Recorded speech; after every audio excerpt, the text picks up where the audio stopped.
Prince Harry's intervention on misinformation and social media was met with a backlash this week. The Duke of Sussex spoke out about misinformation as a global humanitarian crisis during the Rewired conference in New York.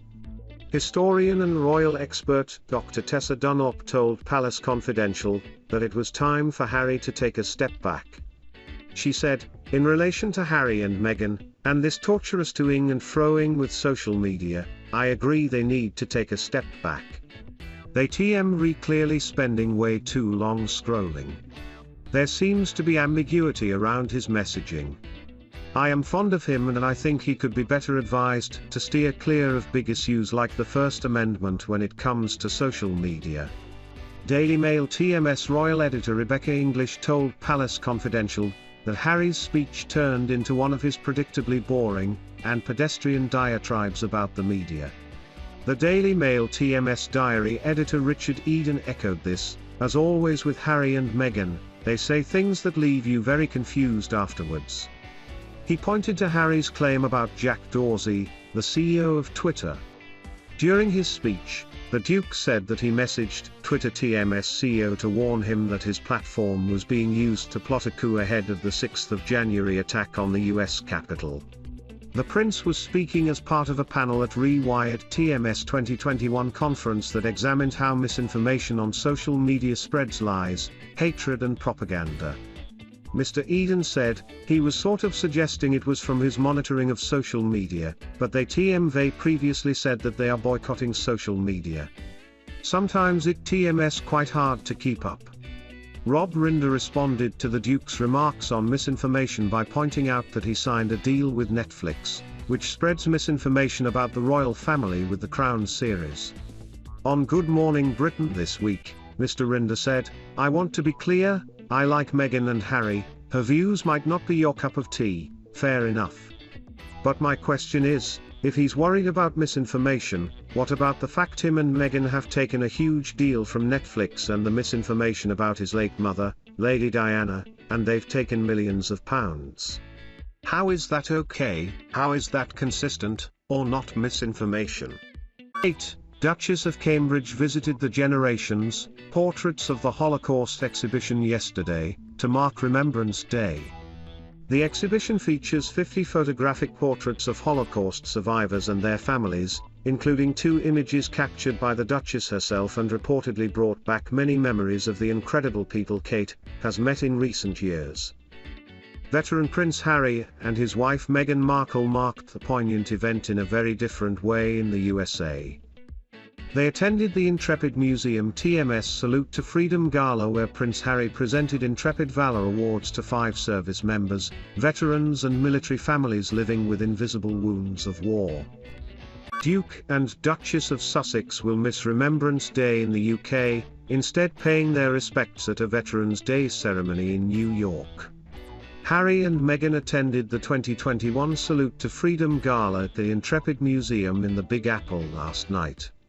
Harry wore his military medals and the Cross of the Knight Commander of Royal Victorian Order, while Meghan wore a red gown, and both adorned their outfits with a poppy.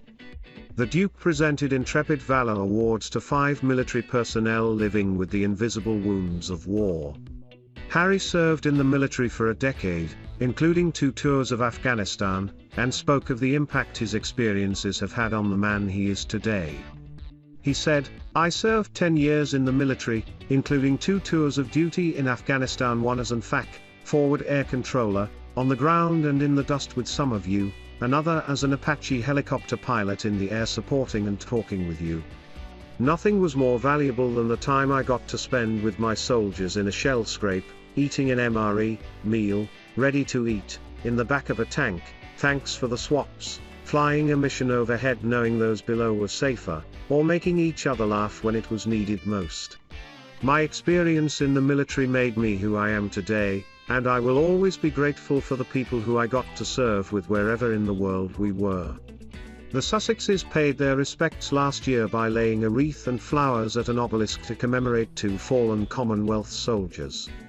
Meghan wore a black wool coat, and Harry a blue suit with his army medals. They released a series of photographs afterwards. Pod Save the Queen is hosted by Agrippa, and she is joined by the Mirror TMS royal editor Russell Myers. Ms. Gripper read out listener comments which branded the photographs staged and cringeworthy.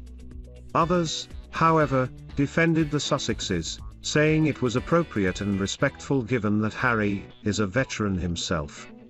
Mr. Myers said the sheer number of photographs had left him shocked and suggested that they could have just taken a picture of their backs, and another of the wreath they laid. If you TMD just had their backs and another picture of the wreath they TMD laid, I think that would have been appropriate. It TMS just, I think, the criticism labeled at them, saying that once again had been made about themselves is a case to answer, unfortunately. Because I was just shocked at the number of photographs that were then put out to the world TMS media.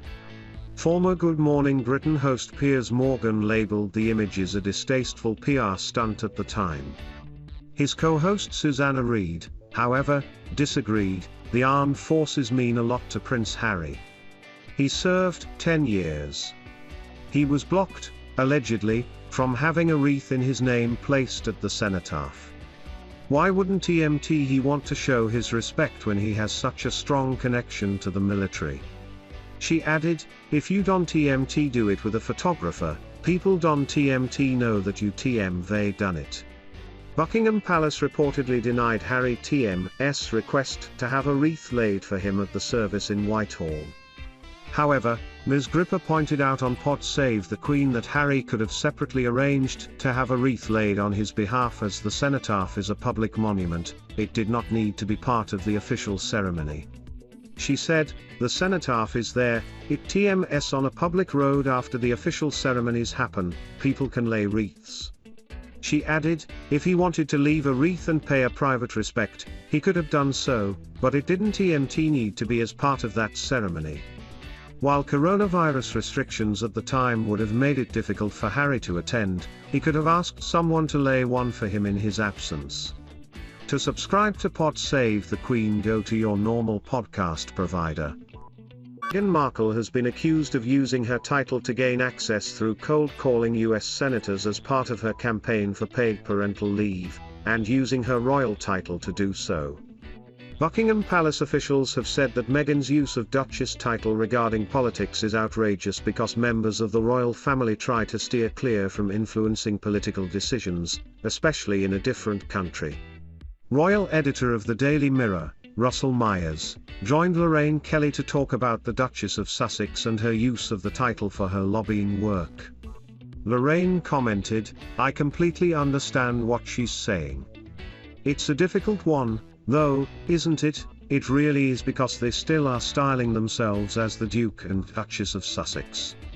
Mr. Myers said, they are. The issue was because she was reaching out to senators getting their phone numbers and then they were picking up the phone of an unknown number and she was introducing yourself as Meghan, the Duchess of Sussex. So I think that is the line or the setting a grey area a little bit. You can understand that. Listen, a really important campaign, making strides on it, and I think that anyone should be supporting that move for paid parental leave. Lorraine suggested the Duke and Duchess of Sussex, however, may reach a tipping point where they may need to give up their titles in the future. The Queen awarded Prince Harry and Meghan Markle their titles as Duke and Duchess of Sussex in honour of their wedding in May 2018. They were also given the titles of Earl of Dumbarton and Baron Kilkeel, making Meghan the Countess of Dumbarton and Baroness Kilkeel. Meghan has been the first Duchess of Sussex in history, as the royal title has never been used before. Given the circumstances of how they were awarded their titles, it would be a difficult process to be stripped of them by the Queen. Dr. Bob Morris, a senior research fellow at the Constitution Unit, told The Independent that the removal of Harry and Meghan TMS titles would require an Act of Parliament.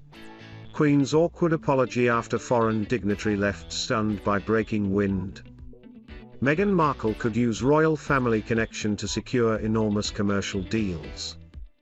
Meghan Markle's ex-husband turns heads as he gives new child regal name. A statute to remove their titles would need to be voted on and passed by both the House of Commons and the House of Lords.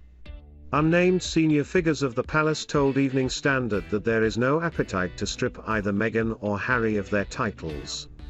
The position on titles has been discussed by all parties months ago and remains the same.